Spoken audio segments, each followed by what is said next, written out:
தமிழ் தேசிய உறவுகள் அனைவருக்கும் வணக்கம். மிக முக்கியமான ஒரு நிகழ்வு தற்போது நடந்திருக்கு. ஈரோட்டில் இடைத்தேர்தல் நடக்க போகுது அப்படிங்கிற விஷயம் பலருக்கும் தெரிஞ்சிருக்கும்னு நினைக்கிறேன். தெரியாதவங்க இந்த பதிவின் மூலம் தெரிஞ்சுக்கங்க.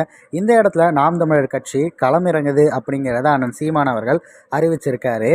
இப்போ இந்த நிகழ்வு பார்த்திங்கன்னா அங்கே ஈரோட்டில் இருக்க பலருக்கும் ஒரு மிகப்பெரிய வாய்ப்பாக தான் பார்க்கப்படுது. திமுக அதிமுக அப்படின்னு சொல்லிட்டு பெரு கட்சிகள் பின்னாடியே 70 வருடங்களுக்கு மேலே நம்ம சுற்றிக்கிட்டே இருக்கோம். அதை தாண்டி ஒரு மாற்றம் வேணும் அப்படின்னு விரும்பக்கூடிய அத்தனை தமிழ் நல்லுள்ளங்களுக்கும் பார்த்திங்கன்னா ஒரு மிகப்பெரிய வாய்ப்பாக தான் நாம் தமிழர் கட்சி உருவெடுத்து வந்துட்டுருக்கு. அந்த வகையில் ஈரோட்டில் ஒரு மிகப்பெரிய வெற்றியை நம்ம எதிர்பார்க்கலாம். ஈரோட்டு கிழக்கு தொகுதி இடைத்தேர்தலில் போட்டியிடப் போவதாக நாம் தமிழர் கட்சியின் தலைமை ஒருங்கிணைப்பாளர் அண்ணன் சீமான் அவர்கள் அறிவித்திருக்காரு. ஈரோட்டு கிழக்கு தொகுதி காங்கிரஸ் எம்எல்ஏ திருமகன் ஈவேரா மரணமடைந்ததை தொடர்ந்து அங்கு வருகிற பிப்ரவரி 27ஆம் தேதி இடைத்தேர்தல் நடக்கவிருக்கிறது. ஈரோடு கிழக்கு தொகுதி இடைத்தேர்தலில் தனித்து போட்டியிடுவதாக நாம் தமிழர் கட்சியினர் அறிவிப்பு செய்திருக்காங்க.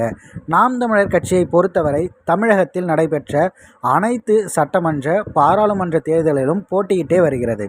அதன்படி ஈரோடு கிழக்கு தொகுதி இடைத்தேர்தலிலும் போட்டியிடப் போவதாக நாம் தமிழர் கட்சியின் தலைமை ஒருங்கிணைப்பாளர் அண்ணன் சீமான் அவர்கள் அறிவித்துள்ளார். இது தொடர்பாக அவர் பத்திரிகையாளர்களும் கூறியது என்னவென்றால், ஈரோடு கிழக்கு தொகுதி இடைத்தேர்தலில் நாம் தமிழர் கட்சி உறுதியாக களமிறங்குகிறது. தேர்தலில் வெற்றி பெறும் முனைப்புடன் கடுமையாக பிரச்சாரம் மேற்கொள்வோம். நானும் ஈரோடு கிழக்கு தொகுதிக்கு சென்று பிரச்சாரம் செய்வேன் அப்படின்னு சொல்லியிருக்காரு.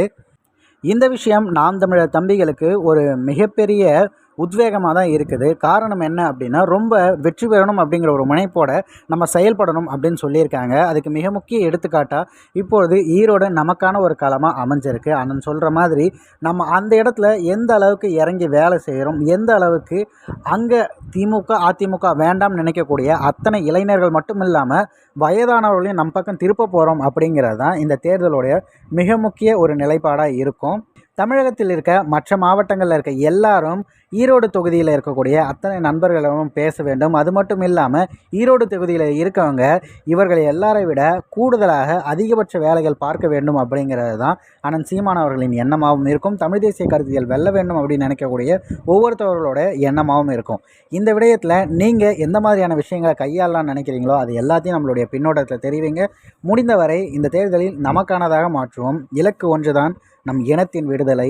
இனம் ஒன்றாவோம், இலக்கை வென்றாவோம். நாம் தமிழர்.